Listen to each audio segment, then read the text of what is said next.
ఇంట్లో దేవుడు సర్వాంతర్యామి, అంతటా ఉన్నాడు భగవంతుడు. కాకుంటే మనకి ఈ వాస్తుశాస్త్రాలు ఇవన్నీ పెరిగిన తర్వాత ఉత్తరం దిక్కే ఉండాలనే శాస్త్రం ప్రధానం, మంచిదే. కానీ మనది ఎందుకంటే మనకు వానలు ఉన్నాయే, ఆ వర్షాలు ఎట్లా వస్తాయి ఏమిటి, గురుత్వ ఆకర్షణ శక్తి ఉందే, అది ఉత్తర నైరుతి లిక్కుంటుంది. నైరుతి చెడు, ఉత్తరము లాభం అనేది ఎక్కడైతే ఉందో వాటి చేత, అందుకు మనకు దక్షిణం తలాపు చేసి పడుకొనుట అనేది శ్రేష్టం. దాని చేత ఆరాధన ఉత్తరం దిక్కు చెయ్యాలి. భగవంతుడు ఎందుకు ఉత్తర దిక్కుకు ఉండేవాడు?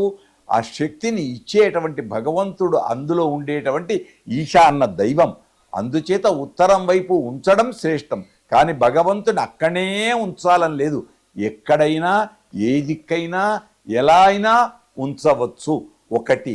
రెండు, దేవాలయాలలో కూడా అప్పుడు ఋషులు స్థాపించినవి స్వయం వ్యక్తమైన దేవాలయాలు పడమటి దిక్కు ఉన్నాయి, దక్షిణ దిక్కు ఉన్నాయి, ఇవన్నీ ఉన్నాయి. కనుక ఉత్తరం దిక్కేని మొండి పట్టు పట్టడం ఏమీ అవసరం లేదు.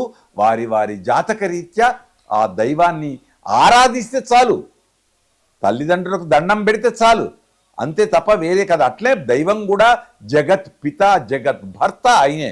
ఆయన ధ్యానం చేస్తే చాలు తప్ప ఈ నియమాలన్నీ అవసరం లేదు.